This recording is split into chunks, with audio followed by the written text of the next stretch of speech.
अस्सलाम वालेकुम class. General science class 8। बच्चे, आज का जो हमारा टॉपिक है वो है जी applications of chemical reactions.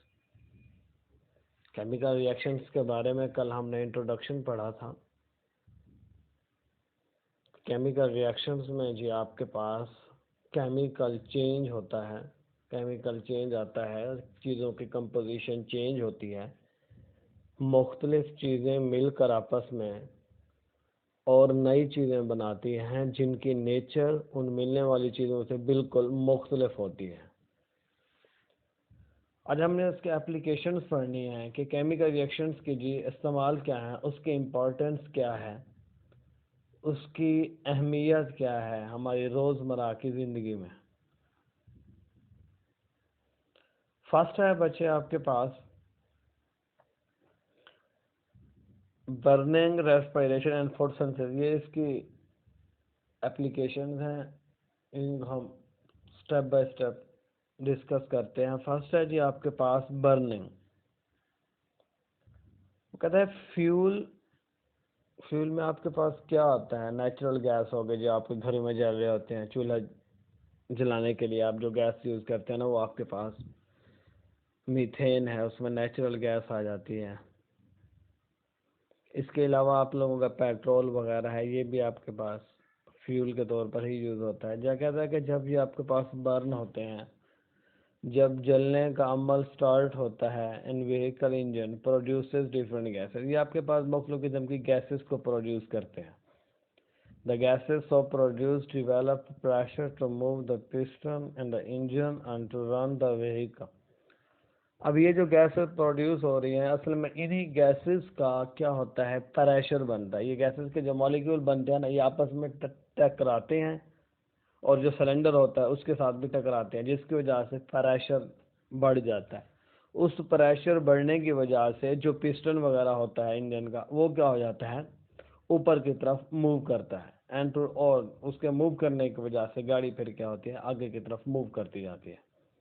Heat produce during burning of fuel in our kitchen is use to cook food. वही बात आ गई, जब हम चूल्हा जलाने के लिए जो हीट प्रोड्यूस करते हैं, उससे हम क्या करते हैं, खुराक वगैरह को पकाते हैं। खुराक, खाना वगैरह पकाने के लिए यूज़ होती है। Similarly, heat produced during burning of fuel in industries is used to produce steam from water. अब जो आपके पास इंडस्ट्रीज में फ्यूल यूज़ हो रहा है, उससे जो हीट वगैरह प्रोड्यूस होती है, उससे हम स्टीम वगैरह बनाते हैं। पानी को हीट करते हैं ना बच्चे, तो उसके वेपर वगैरह बनते हैं, वो स्टीम में कन्वर्ट हो जाता है। उस स्टीम से आप बिजली वगैरह भी बना सकते हैं। काफ़ी किस्म के हम फ़ायदे हासिल कर सकते हैं। नेक्स्ट है जी आपके पास फोटोसिंथेसिस। अब during photosynthesis in plants carbon dioxide and water reacts to produce glucose and oxygen. This reaction takes place in the presence of sunlight and green pigment chlorophyll. बच्चे, आपके पास फोटोसिंथेसिस होती है प्लांट्स में। फोटोसिंथेसिस का क्या अमल है कि पौधे अपनी खुराक को तैयार करते हैं। फोटोसिंथेसिस के दौरान अपनी खुराक बनाते हैं, जो चीज़ उनको चाहिए होती है। इसमें वो क्या करते हैं बच्चे, हवा में होती है कार्बन डाइऑक्साइड, जिसे CO2 गैस कहा जाता है, और पानी जो आपके पास प्लांट्स को हम देते हैं, रूट्स के थ्रू ऊपर चला जाता है, उनके लीव्स में आ जाता है, पत्तों में आ जाता है। लीव्स में बच्चे एक ग्रीन पिगमेंट होता है, एक केमिकल होता है, एक कंपाउंड होता है, उसका नाम है क्लोरोफिल। क्लोरोफिल में पानी और कार्बन डाइऑक्साइड आपस में मिलकर सूरज की रोशनी की मौजूदगी में आपके पास ग्लूकोज बनाते हैं। वो जो ग्लूकोज है वो पौधे अपनी खुराक के लिए यूज़ करते हैं। ग्लूकोज बनता है, इसके साथ ही आपके पास ऑक्सीजन भी बनती है। ऑक्सीजन प्लांट बाहर निकाल देते हैं, जो हम इंसान यूज़ करते हैं। इसके अलावा है जी आपके पास respiration. During respiration the oxygen of air react with food to produce carbon dioxide and water in the cells of living organisms. The energy produced during this reaction is used to perform all the body functions in living organisms. वो कहता है respiration के दौरान जो oxygen होती है, जो हवा से हम ऑक्सीजन हासिल करते हैं, वो ग्लूकोज यानी फूड के साथ रिएक्शन करती है। ग्लूकोज के साथ उस फूड के साथ उसको ग्लूकोज में कन्वर्ट कर देती है। Carbon dioxide and water during respiration, the oxygen of air reacts with food to produce carbon dioxide and water in the cell of living organism. The energy produced during this reaction is used to perform all the body function in living organisms. अब देखें, जो आपने respiration के दौरान आप जो सांस वगैरह लेते हैं, जो ऑक्सीजन आपके पास अंदर आपके लंग्स के थ्रू अंदर सेल्स में चली जाती है, वो क्या करती है, आपके सेल में मौजूद खुराक के मॉलिक्यूल्स होते हैं बच्चे, उनको तोड़ देती है। वो टूटती हैं तो कार्बन डाइऑक्साइड और पानी बनता है। कार्बन डाइऑक्साइड हम बार वापस इनहेल कर देते हैं, और जो पानी वगैरह आता है वो हमारे सेल्स वगैरह उसको यूज़ भी करते हैं, और इसके अलावा बाकी जो होता है वो पेशाब के थ्रू बाहर निकल जाता है। इन रिएक्शन के दौरान जो आपके पास एनर्जी रिलीज होती है, वो आपके सेल्स डिफरेंट फंक्शंस के लिए, मुख्तलिफ कामों के लिए उसको यूज़ कर लेते हैं, इस्तेमाल कर लेते हैं। इसके अलावा हमारे पास एक conversion of milk into yogurt and formation of baking products involve the chemical changes which are brought about microorganisms. Such chemical changes or reactions are called fermentation reactions. वो कहता है मिल्क को, दूध जो है उसको दही में कन्वर्ट कर देना, और जितने भी आपके पास बेकरी के प्रोडक्ट्स वगैरह ये सारा कुछ बनाए जाते हैं, इसके लिए हम क्या करते हैं, छोटे छोटे माइक्रो ऑर्गेनिजम्स होते हैं, वो हमारा काम करते हैं, इसमें वो हमें हेल्प आउट करते हैं। इस दौरान इस रिएक्शन को आप क्या कहते हैं, ये फर्मेंटेशन कहते हैं। यानी जिस रिएक्शन से आप दूध से दही बनाते हो, ये बच्चे आपके पास रिएक्शन जो कहलाता है, इसको कहा जाता है फर्मेंटेशन रिएक्शन। इसके अलावा जो नेक्स्ट है आपके पास chemical equations and their balancing. Chemical equations और उनको बैलेंस करना। A chemical equation is a representation of a chemical reaction in terms of symbol, formula and sign, etc.